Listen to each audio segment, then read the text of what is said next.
and this is a sad day, Charles, for human rights in Nigeria. Sunday Jackson, and I'm not a lawyer, I'm a human rights advocate. Sunday Jackson, by anyone's estimation, is totally innocent. And the issue where this man was out farming, minding his own business, and then the attacker came and a struggle ensued.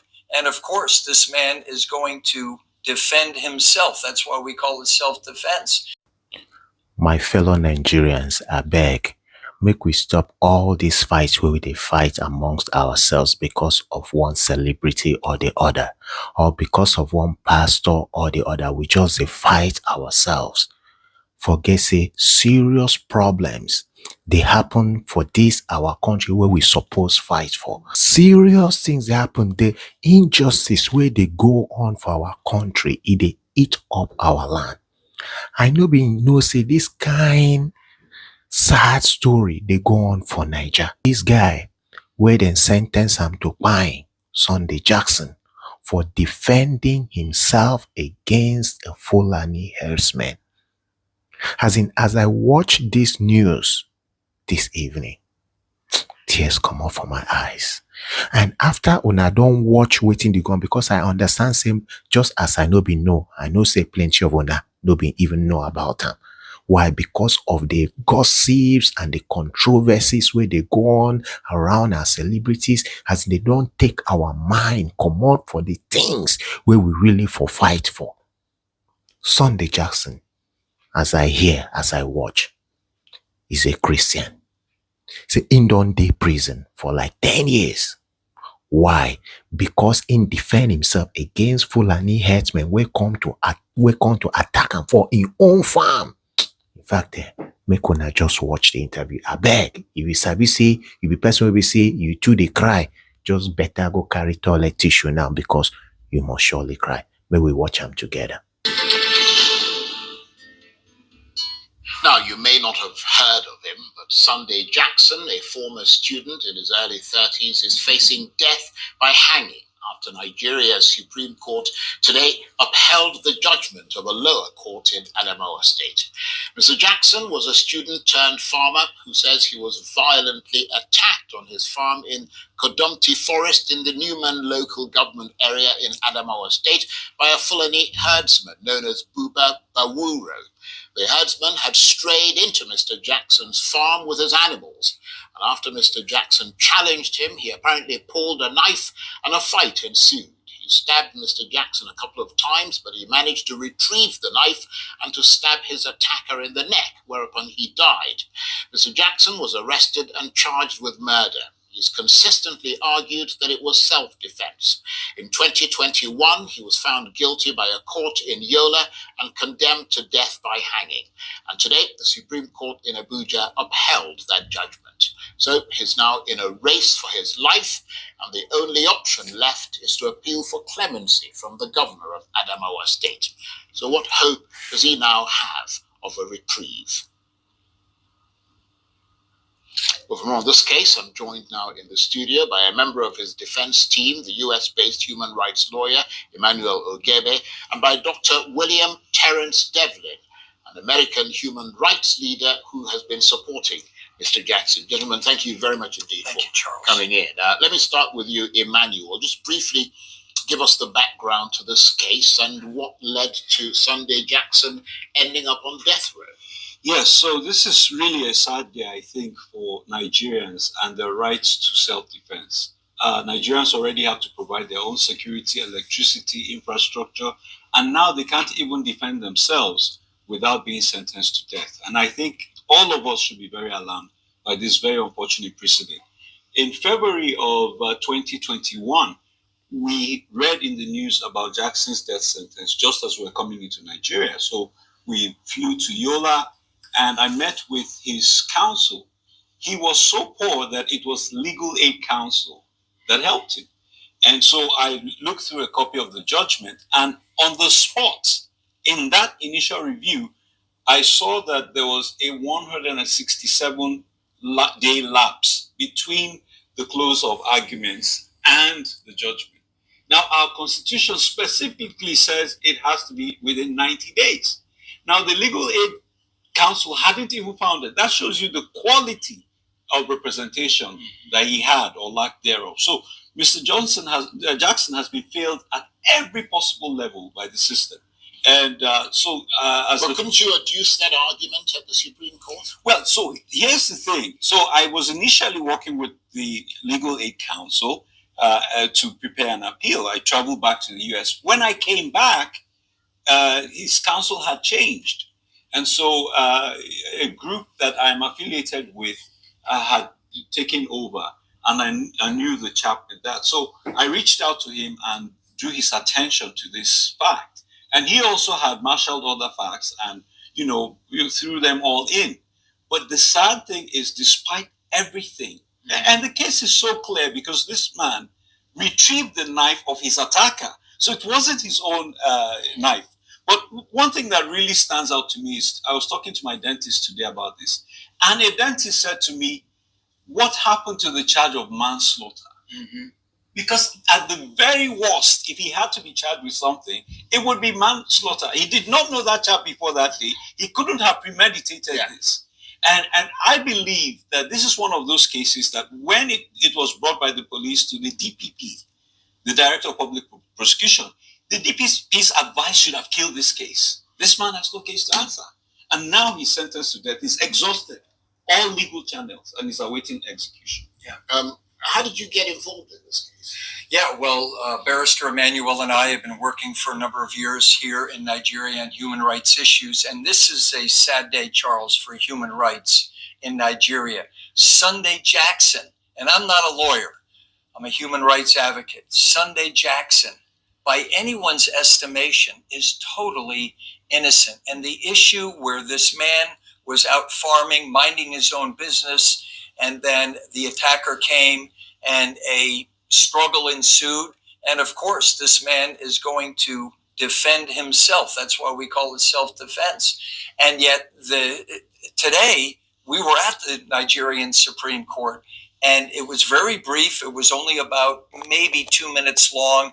And we just wept at the failure of the Nigerian Supreme Court to say that this man, and they had the opportunity to say this man was totally innocent. We haven't seen all the ins and outs of the decision, but we had the opportunity to meet this humble farmer, this young man who unfortunately his wife abandoned him, had been on death row for 10 years. So Sunday Jackson has now become an international case for human rights. Yes, and so we're going to continue to advocate. I was going to ask you what are the international dimensions of this case? Well, the international dimensions are Open Doors, which is a human rights organization, has recounted that there have been thousands of killings of Christians by Fulanis. And so as a human rights advocate and as a pastor, I'm here to advocate for this man who is totally innocent. So it has international implications. The eyes of human rights advocates are now on Nigeria. Like, how could this happen? How could this possibly happen? By anyone's estimation, as Barrister said earlier, manslaughter at least, because murder one, that he's being convicted of and may face hanging if we can't get clemency for him, it has to be premeditated. So what justice on the Nigerian Supreme Court, that didn't pop up and say to him or her, this is a case of self-defense and this man is totally innocent. So we encourage people to continue to pray for Sunday Jackson and his innocence. Emmanuel, what was the prosecution's argument? So I understand that they urged the court to convict Mr. Jackson solely on his confessional statement and based on the fact that death had occurred. So basically, no mitigating circumstances, and that was pretty much how the judge saw it. Yes, so part of the problem is they are arguing that he had a responsibility to flee. Now, in the US, we have, stand your ground rules, which means you can defend yourself as much as you want. Now, here they're arguing that instead of fight, you should have flight. You should flee. In other words, after he overpowered the man and retrieved the knife, there was no further need to stab him. Yes, but that is not accurate, and I don't think that's a fair requirement to make to someone who is facing imminent death. Now, just the data alone of all the massacres that have occurred, he couldn't have known if there were more headsmen on their way to kill him. He has seen reports of what these people do. This guy just stabbed him. And so to expect him to reasonably assume that to fulfill the conditions of the law, he needed to flee made no sense. Yeah, but nevertheless, Yeah. do remember that Yes. a lot of Nigerian law is based on English common law. And if you go into somebody's house to rob the person, I think it's different in America. Yeah. It's that standard ground thing. Yeah. You can actually shoot the person. If you did that in the UK, you'd be charged with murder. Well, yeah, but here's the issue. The issue is that the attacker brought the knife, he overpowered him and took the knife after he sustained injuries. And this is why I have a problem. The evidence shows that he was injured in the leg. And then you say that he should have run. So he was at that moment momentarily incapacitated to even be able to run. I mean, the facts are not in doubt. This man did not die, that this attacker died as a result of the attack. But the circumstances was he attacked me, I was in fear for my life, and I fought back. Were there any witnesses? There were no witnesses. But, I mean, even the prosecution admitted that the weapon belonged to the attacker. The evidence, he had scars on his body of the injuries he sustained. Right. Okay, let me ask you, William. Yes. Are you now in the process of trying to reach out to political leaders in Adamawa State in order to seek clemency? Because that's the only option, really. That's the only option. We are bringing out every possible person, method, ability to be able to grant clemency to Mr. Sunday Jackson, who was totally innocent. And so, yes, we are on a fast track to alert people that here's a man that you can stand up for from a human rights perspective. Be a hero today in Nigeria on the issue of human rights and stand up for this nobody, Sunday Jackson, that's totally innocent in spite of what the Nigerian Supreme Court said today. So, yeah, we're initiating and we're going full force on that. And how much time has he actually got? Well, we're not sure what the timeline is now. Right. And just to illustrate the level of disappointment, we had someone on standby to pick him up from prison today. Yeah. And I couldn't make the call to say he's not going home, he's going to be killed. His children are ill. We've had to take care of them. His wife abandoned him. And so even in this time, he's not surrounded by his family, and we're going to put him to death. But I do want to make a quick point here about we're standing up not just for him, but for all of us. The Fulani militia have killed thousands of Christians. They've killed Muslims as well. And many of them are foreigners. So we have a situation where foreigners come and kill Nigerians with impunity, and Nigerians can't defend themselves. Yeah. In the Northwest right now, Lakawura is a Fulani terrorist group that was invited to come and help stop the terrorism of Boko Haram and bandits. And they're now killing the people they came in to protect. Right. So Nigeria is under siege. And there are more Nigerian citizens on death row in Nigeria now for defending themselves against Fulani headsmen than there are Fulani headsmen in Nigerian prisons in death row. That's just wrong. That's unacceptable. Upside down. So no idea how much time he's actually got. No. Because I mean, there must be a period that allows for the clemency process to Well, the court did not issue their opinion today, and they said not till next week. So we're on a fast track. So they just made an announcement. Correct. Right. They That's just why made I said the it took 2 announcement. minutes. Right. They had 30 judgments to deliver today. So they said they couldn't read everything, and they'll just give the conclusions. So all we had was dismissed. Right. And we won't know till next week. But I will contrast this with the death row case in Indonesia that we won. Well, I'm going to come to that in a minute because Okay. we're fast running out of time. But Yes. I mean, he's been in prison for 10 years. Yes. What must his mental state be? Well, we saw on February 19th, 2021, we went to Yola and we actually had access to visit with him and to pray for him. So here's a man that has lost everything simply because he was trying to defend himself and defend his family and defend his farm. As Barrister said, how did Sunday Jackson know that there may be 20 other Fulanis that are coming right behind this gentleman who attacked them.